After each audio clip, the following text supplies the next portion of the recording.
നമസ്കാരം. Tarot spiritual ഹീലിംഗിലേക്ക് എല്ലാവർക്കും സ്വാഗതം.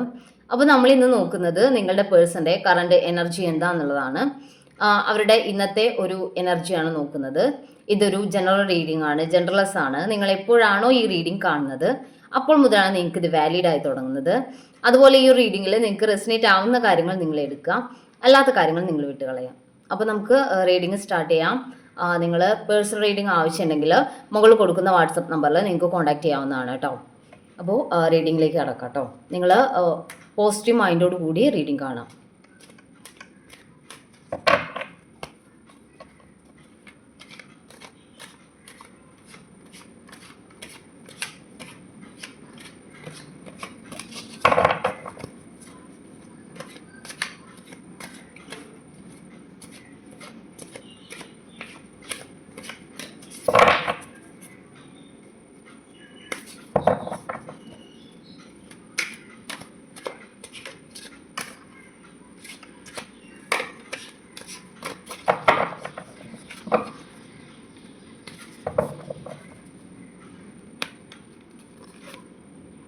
ഫൈവ് ഓഫ് കപ്സ് ആണ്, 10 of pentacles, 5 of swords,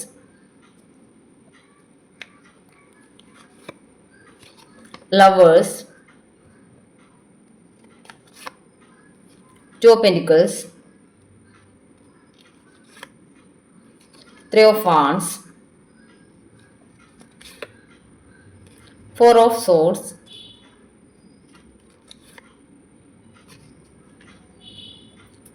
Queen of Wands, Temperance, 10 of Cups, 2 of Wands, Hanged Man, the Moon.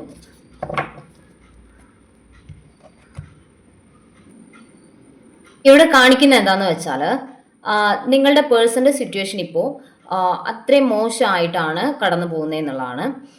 അവരിപ്പോൾ ഒരു emotionally വീക്കായ സിറ്റുവേഷനാണ്, financially down ആയിട്ടുള്ള ഒരു അവസ്ഥയിലൂടെയാണ് കടന്നു പോകുന്നത്. ഓക്കെ, അപ്പോൾ ഫിനാൻഷ്യലി ഡൗൺ എന്ന് പറയുമ്പോൾ ഇവിടെ നിങ്ങളുടെ ഭാഗത്ത് നിന്ന് നിങ്ങളുടെ പേഴ്സണ് ഒരുപാട് ഫിനാൻഷ്യലി ഹെൽപ്പ് ചെയ്തിട്ടുണ്ട് എന്നാണ് കാണിക്കുന്നത്. ഇവിടെ 10 ഓഫ് പെന്റിക്കിൾസ് കാർഡ് കാണിക്കുന്നുണ്ട്. നിങ്ങളുടെ ഫാമിലിയിൽ അല്ലെങ്കിൽ നിങ്ങൾ ഫാമിലി പരമായിട്ട് അത്യാവശ്യം നല്ല സ്റ്റേബിൾ ആയിട്ടുള്ള ഒരു പേഴ്സൺ ഒന്നും അല്ല. പക്ഷെ എങ്കിലും നിങ്ങളുടെ കയ്യിൽ ഉണ്ടായിട്ടുള്ള എമൗണ്ട്, അതായത് ഇവർ ഇങ്ങനെ ഈ ഒരു സിറ്റുവേഷനിലൂടെയാണ് ഇപ്പോൾ കടന്നു പോകുന്നത്. പക്ഷേ നിങ്ങൾ തമ്മിൽ റിലേഷൻ ആവുന്ന സമയത്ത് നിങ്ങൾ ഫിനാൻഷ്യലി ഈ ഒരു പേഴ്സണെ നന്നായിട്ട് ഹെൽപ്പ് ചെയ്തിട്ടുണ്ട്. അവരുടെ വിഷമങ്ങളും ബുദ്ധിമുട്ടുകളും ഒക്കെ കണ്ടിട്ട് അവർ ഫിനാൻഷ്യലി ഓക്കെ അല്ലാത്ത സമയത്തൊക്കെ, അവർ വിഷമിക്കുന്ന സമയത്തൊക്കെ നിങ്ങൾ ഇവരെ ഹെൽപ്പ് ചെയ്തിട്ടുണ്ട് എന്നാണ് കാണിക്കുന്നത്. പക്ഷേ നിങ്ങൾ നല്ല ഒരു റിച്ചായ ഫാമിലിയിലായതുകൊണ്ടൊന്നും അല്ല നിങ്ങളുടെ കയ്യിൽ അത്രയും പണം ഉള്ളത് കൊണ്ടല്ല നിങ്ങൾ അവരെ ഹെൽപ്പ് ചെയ്തിട്ടുള്ളത്. നിങ്ങൾ ഹെൽപ്പ് ചെയ്തിട്ടുള്ളത് നിങ്ങൾ ഈ പേഴ്സൺ അത്രയും സ്നേഹിക്കുന്നത് കൊണ്ടാണ്. ഇവിടെ ലവേഴ്സ് കാർഡ് കാണിക്കുന്നത് നിങ്ങൾ തമ്മിലുള്ള ആ ഒരു സ്നേഹബന്ധത്തിൻ്റെ അല്ലെങ്കിൽ ഒരു പാർട്ട്ണർഷിപ്പിൻ്റെ അത്രയും രണ്ടുപേരും ഇമോഷണലി കണക്റ്റ് ആയതുകൊണ്ട് മാത്രം നിങ്ങൾ ആ ഒരു സ്നേഹം കൊണ്ടാണ് നിങ്ങൾ ഇവരെ ഹെൽപ്പ് ചെയ്തിട്ടുള്ളത്. പക്ഷെ അങ്ങനെയൊക്കെ നിങ്ങൾ ഹെൽപ്പ് ചെയ്തു, നിങ്ങൾ അവരെ ഒരു ഇമോഷണലി ഡൗൺ ആവുന്ന സിറ്റുവേഷനിലൊക്കെ നിങ്ങൾ അവരെ കൈപിടിച്ചുയർത്തുന്ന ഒരു സിറ്റുവേഷനാണ് ഉണ്ടായിട്ടുള്ളത്. നിങ്ങൾ അവർ തളർന്നു പോകുമ്പോൾ നിങ്ങൾ അവരെ കൈപിടിച്ച് മുന്നോട്ട് കൊണ്ടുവരികയും അവരുടെ എല്ലാ ദുഃഖങ്ങളിലും വിഷമങ്ങളിലും നിങ്ങൾ കൂടെ ഉണ്ടാവുകയും ചെയ്തിട്ടുണ്ട് അവർക്ക്. പക്ഷേ അങ്ങനെയൊക്കെ ചെയ്തിട്ടും അവർ നിങ്ങളെ നോ കോണ്ടാക്ട് സിറ്റുവേഷനിലോട്ട് വിട്ടിട്ട് പോയി. അങ്ങനെയാണ് കാണുന്നത്. അവർ നിങ്ങളെ ചീറ്റ് ചെയ്തു. ഓക്കെ, അവരൊരു ചീറ്റിംഗ് മൈൻഡ് സെറ്റോട് കൂടിയിട്ട്, അല്ലെങ്കിൽ ഇത്രയൊക്കെ കാര്യങ്ങൾ എനിക്ക് ചെയ്തു തന്നൊരു പേഴ്സണാണ്, എന്നെ ഫിനാൻഷ്യലി ഹെൽപ്പ് ചെയ്തിട്ടുണ്ട്, ഏത് സിറ്റുവേഷനിലും എന്നെ അവർ ഉപേക്ഷിച്ചിട്ടില്ല എന്നുള്ളൊരു നന്ദി പോലും അവർക്ക് നിങ്ങളോട് ഉണ്ടായിട്ടില്ല.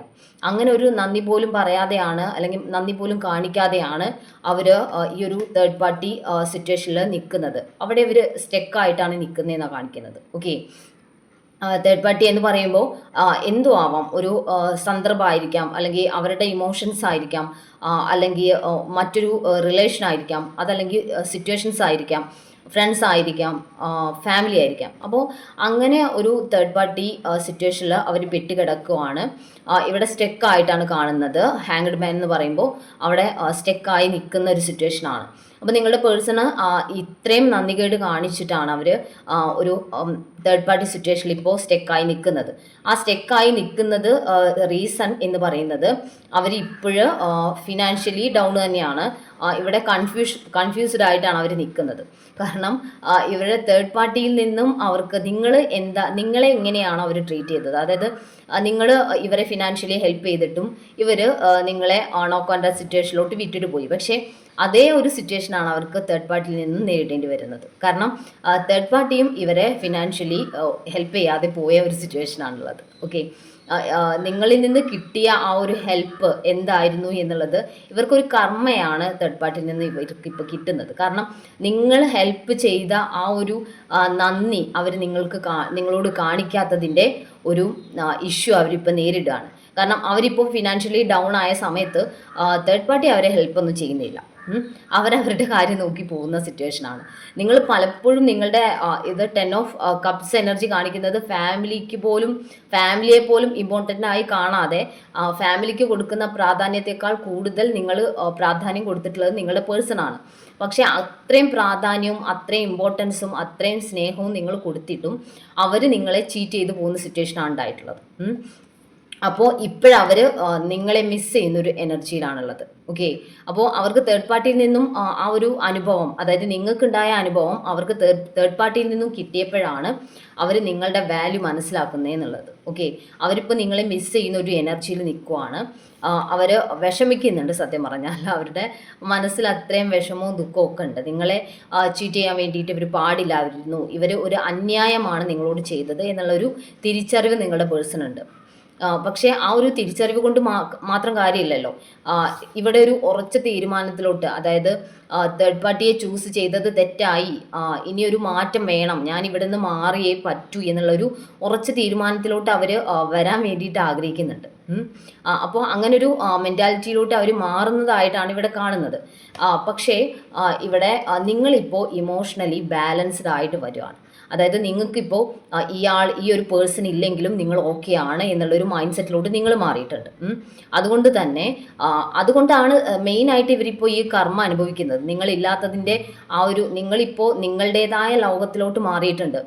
പൊതുവേ നമ്മൾ സ്നേഹിക്കുന്ന സമയത്ത് എല്ലാവരും ഒരേ ഒരു പേഴ്സൻ്റെ ചുറ്റിപ്പറ്റിയിട്ടുള്ള ലോകത്തായിരിക്കും.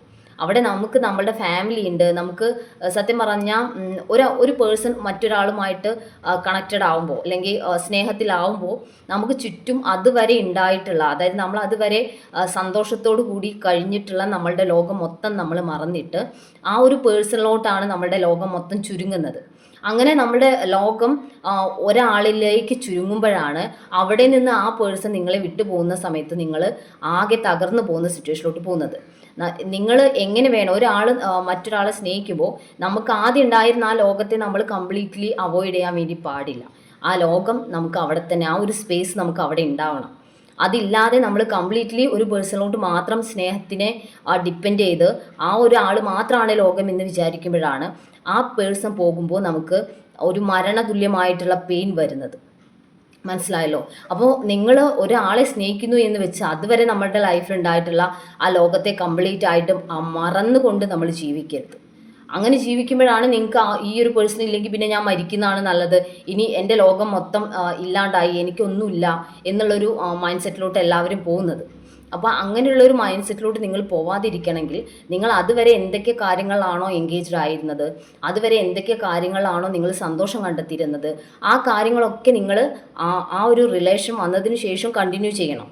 അതൊക്കെ കട്ട് ചെയ്തിട്ട് ഇങ്ങോട്ട് മാത്രം നിങ്ങളുടെ കോൺസെൻട്രേഷൻ വെച്ചാലാണ് ഇങ്ങനെയുള്ള ഒരു സിറ്റുവേഷൻ, നിങ്ങൾക്ക് പെയിൻഫുൾ ആയിട്ടുള്ള സിറ്റുവേഷൻ, ഈ ഇമോഷണലി ഇംബാലൻസ്ഡ് ആവുന്ന സമയവും അല്ലെങ്കിൽ ഈ ഒരു ഇമോഷൻസിനെ ബാലൻസിലോട്ട് കൊണ്ടുവരേണ്ടതൊക്കെ ആയിട്ട് വരുന്നത്.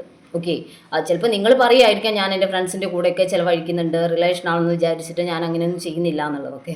പക്ഷേ നിങ്ങളുടെ മനസ്സ് മുഴുവൻ അവിടെ ആയിരിക്കും, നിങ്ങളുടെ ശരീരം മാത്രമേ നിങ്ങളുടെ ഫ്രണ്ട്സിൻ്റെ കൂടെ ഉണ്ടാവുള്ളൂ.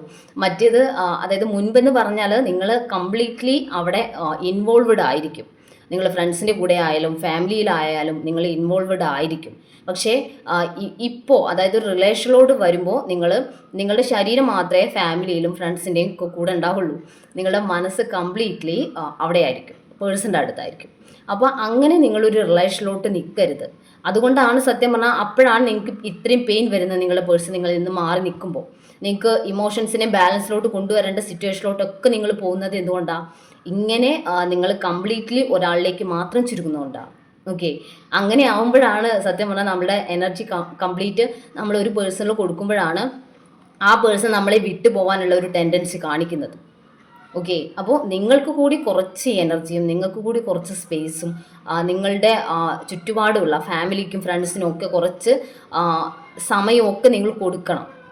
അപ്പോൾ മാത്രമേ റിലേഷൻ ആയാലും നിങ്ങളുടെ കൂടെ ലൈഫ് ലോങ് ഉണ്ടാവുള്ളൂ. ഓക്കെ, അപ്പോൾ അങ്ങനെയാണ് നിങ്ങൾ ഈ റിലേഷനിൽ മുന്നോട്ട് പോകേണ്ടത്. അപ്പോൾ ഇവിടെ നിങ്ങളുടെ പേഴ്സൺ ഇപ്പോൾ അവർക്കൊരു കുറ്റബോധമൊക്കെ വന്നിട്ടുണ്ട്. നിങ്ങളെ ഫിനാൻഷ്യലി അവർ യൂസ് ചെയ്തു. എന്നിട്ട് അവർ തേർഡ് പാർട്ടിയോടൊപ്പം നിങ്ങളെ വിട്ടിട്ട് നിങ്ങളുടെ ഇത്രയും നിങ്ങൾ കഷ്ടപ്പെട്ട് നിങ്ങൾ എല്ലാ കാര്യങ്ങളും ഇവർക്ക് വേണ്ടി ചെയ്തു കൊടുത്തിട്ടും ഇവർ നിങ്ങളെ ചീറ്റ് ചെയ്തു പോയി. അപ്പോൾ സത്യം പറഞ്ഞാൽ നിങ്ങൾ ഇങ്ങനെ ഒരു പേഴ്സൺ അവർക്കിപ്പോൾ കുറ്റബോധമുണ്ട്, നിങ്ങളെ അവർ മിസ് ചെയ്യുന്നുണ്ട്, തിരിച്ചു വരാൻ വേണ്ടിയിട്ട് അവർ ആഗ്രഹിക്കുന്നുണ്ട് എന്ന് കാണിക്കുന്നുണ്ട്. പക്ഷേ അവർ അങ്ങനെ വരുന്ന ഒരു പേഴ്സണെ സത്യത്തിൽ നിങ്ങളുടെ ലൈഫിലോട്ട് സ്വീകരിക്കാൻ വേണ്ടി പാടില്ല. കാരണം അവർ വീണ്ടും ഇതേ ചീറ്റിങ് ചെയ്യാനുള്ള ചാൻസ് ഉണ്ട്. കാരണം അവർ ഒരുപാട് സെൽഫിഷാണ്. അവർ സെൽഫിഷ് ആയതുകൊണ്ടാണ് അവർക്ക് ഒരു സ്നേഹത്തെക്കാൾ കൂടുതൽ അവർ ഇമ്പോർട്ടൻ്റ് ആയിട്ട് കാണുന്നത് അവരുടെ ഫിനാൻഷ്യലി ഉള്ള കാര്യങ്ങൾ, അല്ലെങ്കിൽ അവരുടെ ഒരു സ്വന്തം സന്തോഷം മാത്രം. ഓക്കെ, അങ്ങനെയുള്ള ആളുകൾ നമ്മുടെ ലൈഫിലോട്ട് തിരിച്ചു വന്ന പോലെ നമ്മൾ സ്വീകരിച്ചിട്ടുണ്ടെങ്കിൽ നമ്മൾ ലൈഫ് പിന്നെയും നമുക്ക് കരയേണ്ട സിറ്റുവേഷൻസ് ആയിരിക്കും ഉണ്ടാവുക. ഓക്കെ, അപ്പോൾ ഇത് റെസനേറ്റ് ആവുന്ന ആളുകൾ, ഈ ഒരു റീഡിങ് റെസനേറ്റ് ആവുന്ന ആളുകൾ നിങ്ങൾക്ക് താല്പര്യമുണ്ടെങ്കിൽ, അതായത് ആ ഒരു പേഴ്സണിൽ അത് പറ്റില്ല എന്നുണ്ടെങ്കിൽ മാത്രം നിങ്ങൾ അവരെ സ്വീകരിക്കുക. ഓക്കെ, അപ്പോൾ നമുക്ക് കുറച്ച് മെസ്സേജ് കാർഡ് കൂടി നോക്കാം.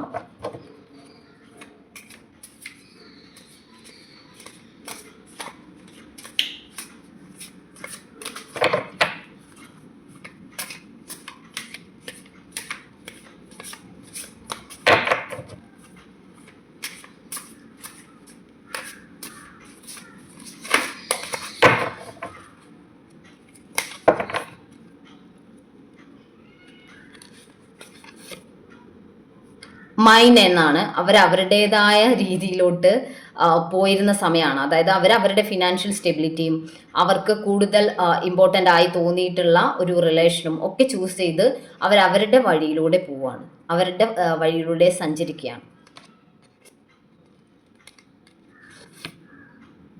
കാർമിക് ബാറ്റിൽ എന്നാണ് പറയുന്നത്. ഒരു കർമ്മ ആണ് നിങ്ങളുടെ പേഴ്സൺ ഇപ്പോൾ അനുഭവിച്ചുകൊണ്ടിരിക്കുന്നത്.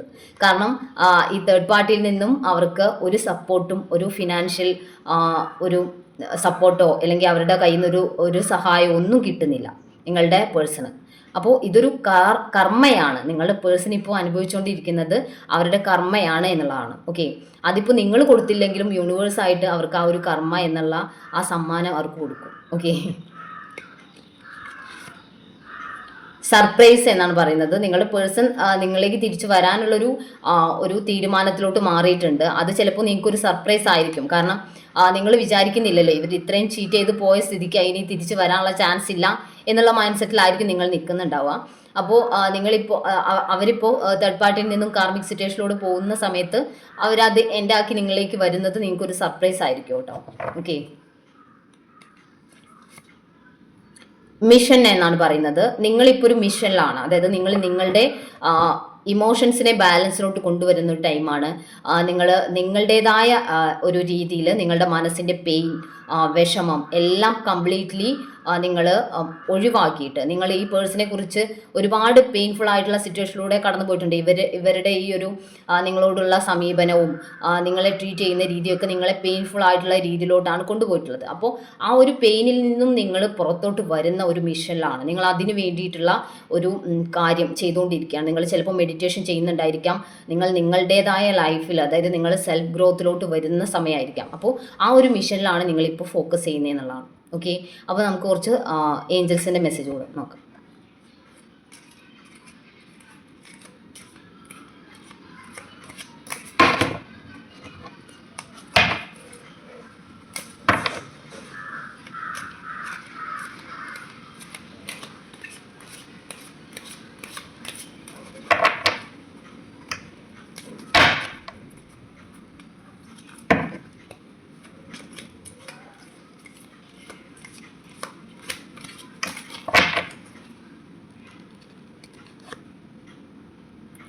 ലിസ്റ്റൻ ടു യുവർ ഇൻഡ്യൂഷൻ എന്നുള്ളതാണ്. നിങ്ങളുടെ പേഴ്സണെ നിങ്ങൾ തിരിച്ചു വന്നാൽ സ്വീകരിക്കണോ വേണ്ടയോ എന്നുള്ളത് അത് നിങ്ങളുടെ ഇൻഡ്യൂഷനോട് നിങ്ങൾ ചോദിക്കുക. നിങ്ങളൊരു മെഡിറ്റേഷൻ ചെയ്യുന്ന പേഴ്സൺ ആണെങ്കിൽ നിങ്ങൾ മെഡിറ്റേഷൻ ചെയ്യുന്ന സമയത്ത് നിങ്ങൾ ചോദിക്കുക, ഇൻഡ്യൂഷനോട് ചോദിക്കുക. നിങ്ങളുടെ ഇൻഡ്യൂഷൻ തന്നെ പറയും നിങ്ങൾക്ക്. അപ്പോൾ നിങ്ങൾക്ക് മെഡിറ്റേഷൻ ത്രൂ നിങ്ങൾക്ക് കിട്ടും ഇതിൻ്റെ ആൻസർ. നിങ്ങൾ എന്ത് ചെയ്യണം, ഈ പേഴ്സണെ തിരിച്ച് സ്വീകരിക്കണോ വേണ്ടയോ എന്നുള്ളത്. ഓക്കെ, അബൻഡൻസ് എന്നാണ് പറയുന്നത്. നിങ്ങൾ നിങ്ങളുടെ സെൽഫ് ഗ്രോത്തിലോട്ട് ഫോക്കസ് ചെയ്യുന്നുണ്ടെങ്കിൽ നിങ്ങളുടെ ലൈഫിൽ അബൻഡൻസ് വരുന്നു എന്നുള്ളതാണ് കേട്ടോ. കമ്മ്യൂണിക്കേറ്റ് ക്ലിയർലി എന്നാണ്. അവരിനി തിരിച്ചു വരുവാണെങ്കിൽ നിങ്ങളുടെ സ്റ്റാൻഡ്, നിങ്ങളുടെ ഒരു ഈ റിലേഷൻഷിപ്പിൽ നിങ്ങൾ നേരിട്ടിട്ടുള്ള കാര്യങ്ങളൊക്കെ നിങ്ങൾക്ക് ക്ലിയർ ആയിട്ട് നിങ്ങൾ കമ്മ്യൂണിക്കേറ്റ് ചെയ്യണം അവരോട്. ഓക്കെ, നിങ്ങൾ ക്ലിയർ ആയിട്ട് അവരോട് പറയണം, എനിക്ക് ഇത്രയും സിറ്റുവേഷനിലൂടെ നിങ്ങൾ എന്നെ കൊണ്ടുപോയത് കൊണ്ട് എനിക്ക് നിങ്ങളുടേതായ ഒരു നിലപാടുകൾ നിങ്ങൾ ഇനി അങ്ങോട്ട് ഈ റിലേഷനുമായിട്ട് മുന്നോട്ട് പോകണമെങ്കിൽ എനിക്ക് ഇത്രയും കാര്യങ്ങൾ നിങ്ങൾ അംഗീകരിക്കണം എന്നുള്ള രീതിയിലൊക്കെ നിങ്ങൾക്ക് ഓരോ കാര്യങ്ങൾ ഇവരോട് പറയാം. കണ്ടീഷൻസ് നിങ്ങൾക്ക് പറയാം. ഓക്കെ, നിങ്ങൾ അങ്ങനെ കുറച്ച് റിസ്ക് ആയിട്ട് തന്നെ നിങ്ങളുടെ പേഴ്സൺ നിങ്ങളുടെ ലൈഫിലോട്ട് എടുക്കുകയാണെങ്കിൽ നിങ്ങൾക്ക് കണ്ടീഷൻസ് അവരുടെ മുന്നിൽ വെക്കാം എന്നാണ് ഏഞ്ചൽസ് പറയുന്നത്. ഓക്കെ, അപ്പോൾ നമുക്ക് കുറച്ച് ക്ലൂസ് കൂടി നോക്കാം.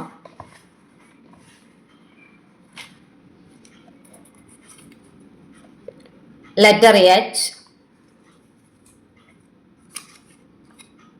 ജൂലൈ 1987, അശ്വതി 1997, 1998,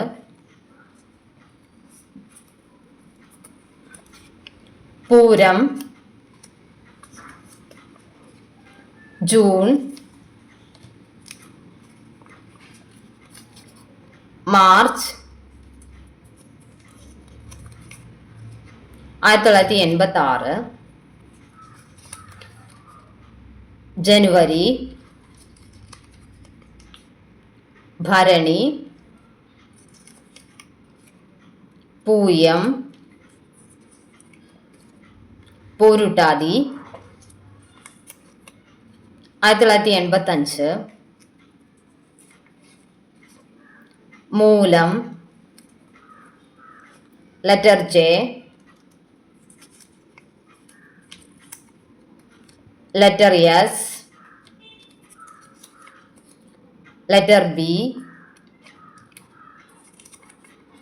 ലെറ്റർ വൈ, ലെറ്റർ എ 1996, 1995, 1993. അപ്പോൾ നിങ്ങൾക്ക് ഈ ഒരു റീഡിംഗ് ഇഷ്ടമായെന്ന് വിചാരിക്കുന്നു. Thank you.